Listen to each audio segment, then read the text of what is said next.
Good morning, everybody. He, she's, theys, thems. Happy Pride Month. We are all excited for upcoming Pride events throughout New York State. Today I'm going to Schenectady Pride, and next week I will be at CNY Pride covering groundbreaking news, on the ground research from the LGBTQIA pluses of the world and advocating for our rights and being visible and annoying some straight people. So it is a fun month to be gay. And with that said, I have a very special guest joining from CNY Pride's exciting lineup, Scarlet Killz. How are you doing, Scarlet? Welcome to the podcast. Hi, I'm doing lovely. I'm doing lovely. I'm so happy it's June. Pride Month is amazing. All the energy is good. How are you? I'm doing good.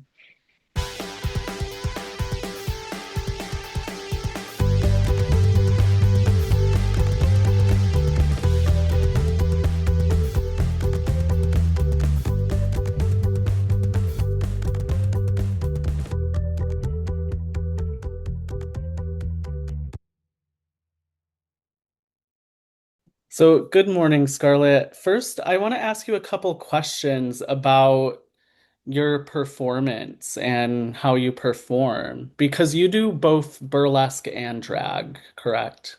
Yes, yes, definitely. I feel like it's maybe more on the burlesque side, but there's the drag elements in there as well. Usually, I have most of my guests have been drag performers. So, I want to explore learning some stuff about burlesque. What are some of the biggest misconceptions that people have when they hear the word burlesque, and how would you describe to them what burlesque is? Yeah, I would definitely describe burlesque as being the art of the tease. It's I essentially like a strip tease. We're kind of really just exaggerating how we're taking off our clothes and things like that. And I think one of the biggest misconceptions is that a lot of performers do it for the male gaze, which is absolutely not true. In reality, we all do this for ourselves. It's about loving, and accepting your body. And I think another misconception as well is that a lot of people think that like burlesque is only for like straight cis women, which is also absolutely not true. I feel like there is so many amazing like queer performers in the burlesque community, especially around here in like the central New York area. um, yeah, I would say that those are probably like the biggest misconceptions with burlesque. Yeah, I think there's also like a big burlesque community in the Hudson Valley. Not necessarily, only, but I know there's performances out in Troy around here. Yeah. How No, there is long? there is a Yeah, really big community in Albany. You gotta get into it. You gotta find the performers there. I know I need to invite some of them onto the podcast soon, Yes, you for should. sure. Sorry, how long have you been performing burlesque for? Yeah, so I originally started performing back in 2017, and that was like starting more as like drag. Yeah. And then as kind of came to figure out my identity as like a trans woman, I feel like I really wanted to own my body more in that way. And I always kind of like did burlesque. Like I was always naked, but I would not call it burlesque what I was doing when Yeah. I first started.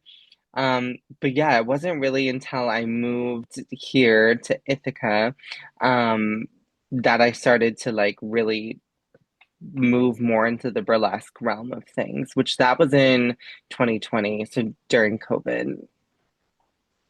Now, this might be more of a drag related question. I don't know if it carries over to burlesque, but do you have a favorite song that you like to perform with? Yeah, I mean, I feel like that. goes with burlesque too. I've definitely been really loving performing to Is It a Crime by Sade.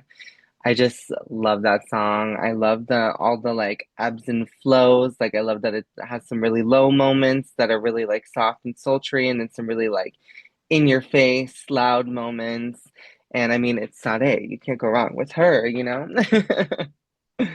Now, how would you describe your style of drag? Yeah, I would describe it as definitely very sexy, very sultry, a little bit spooky, a little bit goth, and like a little bit of just like classic showgirl. I feel like I kind of do a wide variety of performances. Like I've definitely Yeah. done some like metal stuff, and then I've definitely done some like really classic like jazz standards. So it's kind of all over the place, but I would definitely describe myself as like a like dark, sultry performer. Now, you are performing at CNY Pride. Can you give us any hints about what we should expect from your performance?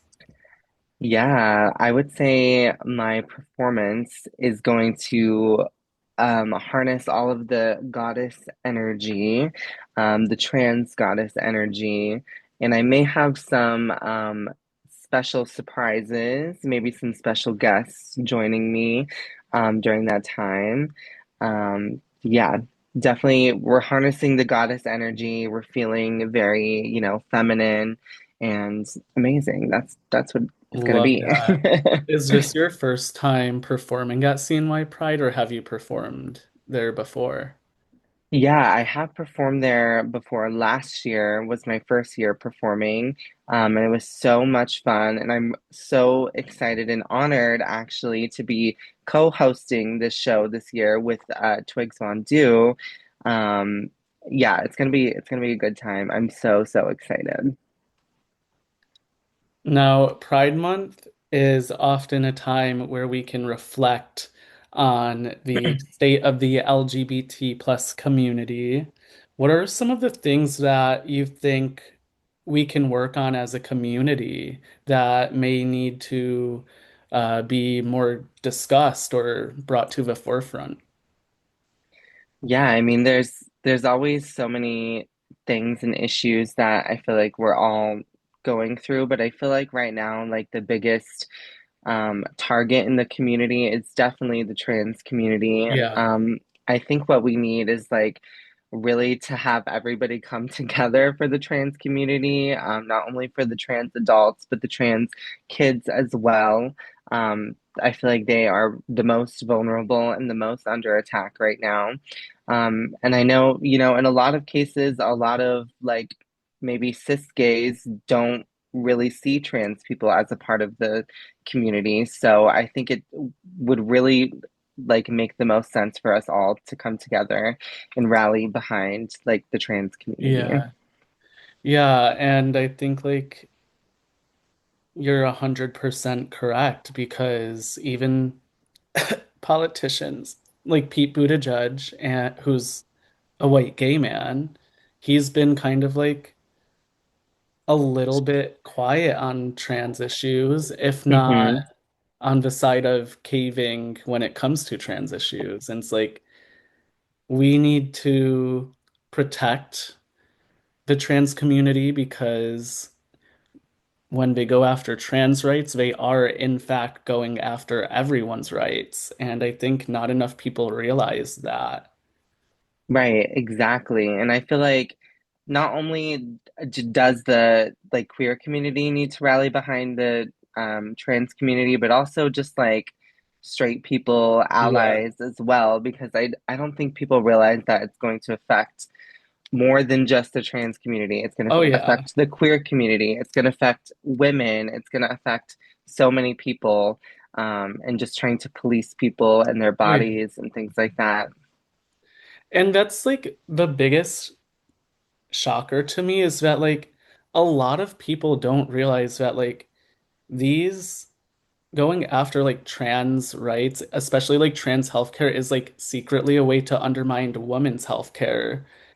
like a lot like the hormones, like who does that also affect? Like you might need a hormone supplement or a hormone treatment even if you are cis. And it's like Yeah, people don't realize these things will affect everyone. yeah, It's crazy. exactly. And yeah, it definitely is like a domino effect, unfortunately, of like once they're able to take rights away from one Yeah. community, it's just gonna like trickle down everywhere Mhm. else for everybody. Now, what, or sorry, I'm like reading these questions out of order. How can how can straight people be better allies in your opinion? Yeah, I think straight people can be better allies by coming and supporting queer events. Like, for example, yesterday I went to a like sex trivia event that was kind of on the forefront of like a lot of homophobic discourse, and I definitely saw like the community rally behind that. So showing up for queer events, showing up for your queer friends and family, whether that be um, like standing up for somebody if Yeah. you hear like somebody saying something bad about the queer community or something like that, or saying something bigoted. Um, yeah, I feel like that's probably the best way to come together is literally just being there for people, you know, just being there for the community or the people that you know. Now, what does Pride Month mean to you? Pride Month to me, I feel like is just a big celebration of being queer, being gay, being trans. Um, I love Pride Month. I feel like every year it always feels so like hopeful and inspiring. I mean, as queer people, we have Pride Month like all year round, of course, but it really feels good to have a moment where I feel like the communities of all kinds love to come together and support one another. So I just feel like it just always feels like a big celebration. Like it always just feels like we're all Yeah. partying and being as visible as possible while we still can, you know? Now, what does visibility mean to you? I think visibility to me means like showing up for your community. It means like being a face of the community, being able to maybe take up spaces that you might not Hmm. typically be able to take up spaces. Um, you know, I definitely feel like when I was growing up in Wyoming, I definitely did not um, see a lot of trans people, and I feel like that maybe would have felt a little more inspiring, or felt given me a little bit more hope in trying to understand and navigate my thoughts. So I think, you know, visibility is really important and can be really impactful on people to really just live their like most authentic Yeah. selves. Now, what is a lesson that you have learned in life that you will always take with you wherever you go? I would say a lesson that I've learned in life is to not give a fuck what anybody says or thinks about you. Like, I had learned that from a very, very young age, thankfully. You know, being bullied and things like that for being really feminine. I just learned from from a young age that it was just really important to not care what anybody thinks about you.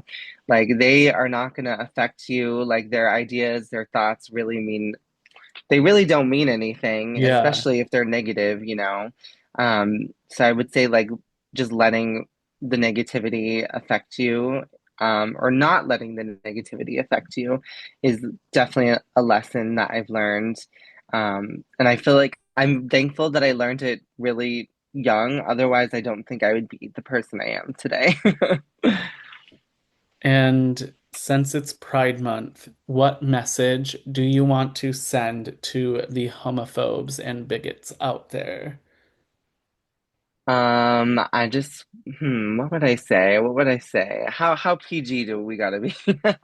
I can bleep out if you go a little too far, I can bleep it out.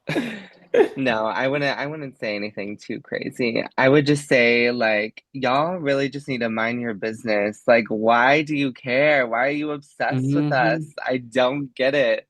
Like I genuinely don't get it. Like you could literally if you are so obsessed with us because you feel like you want to be a part of the community, we are welcoming. Like I don't get it. I really don't get the obsession with it. Literally. And Yeah. I guess my message would be like, rev your engine, girl, when you pass the Pride event, because that $5 a gallon is on you. 'Cause Yes. that ain't our fault, honey. Oh my That gas God. is so expensive. Yes, yes, that is so true. Oh my Because God, they love I doing didn't that. think of that. They love passing a Pride event, revving their engine, and it's like, you just wasting gas. You burning money, and guess what? It costing you money to hate on us. Right, So, literally, like you're spending so much time and energy hating on somebody when you could go do something and be productive with your life. mhm. Like, I don't get it. I just don't get Yeah, literally. So here's a more fun question. Oh my God, funner, not a word. it. Reading's fundamental. Uh, what movie would you pick to describe your life? Ooh, that's a good question. I I feel like I'd probably have to say like Burlesque or something like that. I don't know, with Christina and Cher. I just feel like we're always like, fighting to find a venue that's not going to be closing down to perform at. And just being a showgirl all the time. I feel like, yeah, Burlesque. I love that movie. Now, what is one album that you are listening to on repeat this summer? Ooh, Detour by Kim Ooh, Petras. Have what's you your listened favorite to that? song? Yeah. Ah, there's so many good songs. Honestly, I've been really a sucker for Jeep. It's always Okay. stuck in my head. Jeep is a It's just good like pick. so nostalgic. But Yeah. I also love DTLA, like if I'm trying to Mhm. like shake some ass. I like that one too. I always hate saying the cover song, like the cover title song, but Detour the song is also so good. And 101. Yes. Yeah, honestly, there's no skips Yeah. on that album for me. I've listened to it probably like 3 times a day since it's come out, so That I'm album obsessed with has been it. on a detour for sure. But it Yes. was worth the wait. I So, know. I'm like, thank you, Kimmy. Thank you for finally leaving your label. so your name is Scarlet Kills. Is scarlet your favorite color? You know, I would not say scarlet is my favorite color, believe it or not. I just feel like I look good in red, I guess. I feel Yeah. like that's the like Latina thing to do. What would I say? Honestly, my favorite color might be like pink, Okay. believe it or not. Love that. Love pink. But I do love Love pink. scarlet. Yeah, love pink. Love pink. Where did you get the name Scarlet Kills? I actually got it from two different places. So when I first started performing, I was really into like video games, and there's a Mortal Kombat character, and her name is Scarlet, and I think it's spelled Ooh, the same way, like okay. Yeah. with the K. And then Kills is kind of from like the singer Natalia Kills. I don't know if you've heard of her. She's like very obscure. Um, but yeah, it was kind of like the combination of the things, I'd say. Love that. Hmm. Now, who are you most excited to see at CNY Pride? Oh my God, you're gonna make me pick one? You're No, gonna make me you pick can pick a few. You can pick a few. This is not to be a shady question. Just like you can list multiple people if you want. Okay, yes, I'm gonna list multiple. I mean, I'm really excited to see everybody. There's definitely a few performers I've never seen before. But I'm specifically excited to see Heidi and Closet. I'm really excited to meet them. Never seen them perform before. Love watching the my co-hostess, Twigs Fondue. I already know she's gonna turn it out, and she showed me her outfit. It is stunning.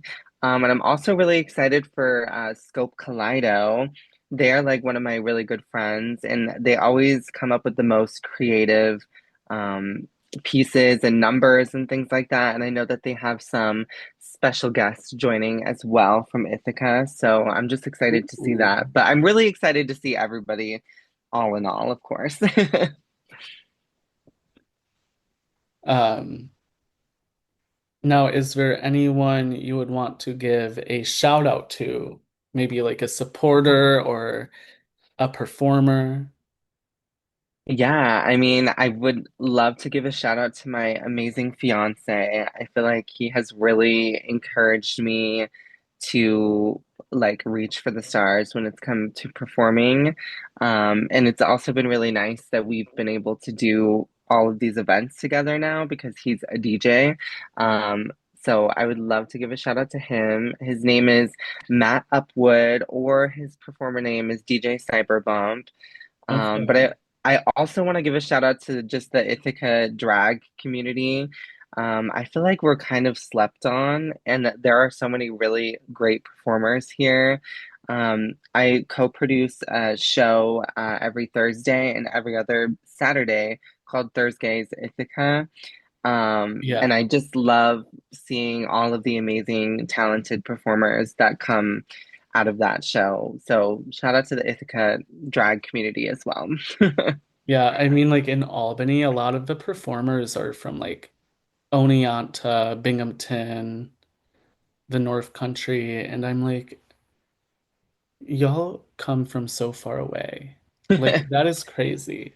Yeah, In this people gotta economy, travel. People gotta travel. but yeah, I haven't heard too much about the Ithaca scene. So like if I were to look for a drag show in Ithaca, who would be the performers to know?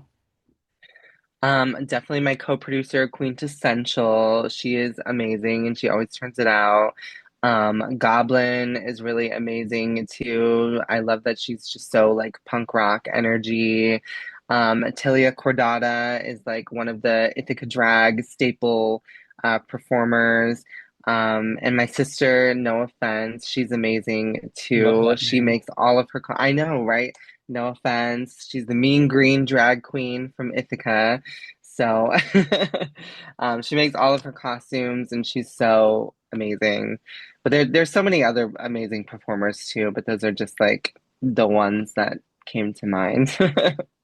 Now, aside from CNY Pride, do you have any recurring events or exciting announcements regarding shows that you want to share? Yeah, I mean, like I said, there's the Thursdays Ithaca. That's every Thursday here in Ithaca at Lot 10. And then every other Saturday, we do like a bingo show at Ithaca 5 and Dime. Um, but as far as like some other events, I know in Central New York, I'm going to be helping out with the Pride Ethos show that's happening at the Everson Museum. That's going to be really fun. It's Pride Month, so I'm in like a million gigs. Um, but yeah, those are the ones I'd like to shout out. Now, I got through all of my questions already, but where can people follow you online to if they want to learn more about your events? Yeah, they can follow me on Instagram at she.is.scarlet, and Scarlet is with a K. Don't forget it. Don't forget it. I'm also on Facebook, Scarlet Killz. I do have a Facebook page there, but I feel like Instagram is probably like Yeah. the most where I post all of my stuff. Yeah, same here. It's like I do not really use Facebook that much at all. Yeah, But I honestly forget that it's there, and I'm like, oh shit, literally, maybe I need to post on it it's like again. But the neglected appendage to Instagram. yes, exactly. That's a great way to put But it. thank you for joining today. Thank you for talking about your upcoming CNY Pride show. Everyone should go follow Scarlet on Instagram and attend a Scarlet Killz show. Make sure to support your local performers this Pride Month. The best gift you can give a drag queen is a good tip and a follow. So go support all your performers. Go to bingo.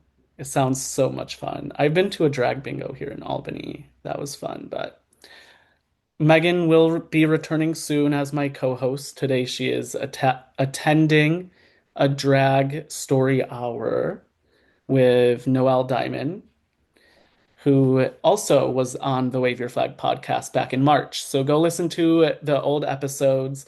Thank you again, Scarlet Killz, for joining, and I hope everyone has a great day.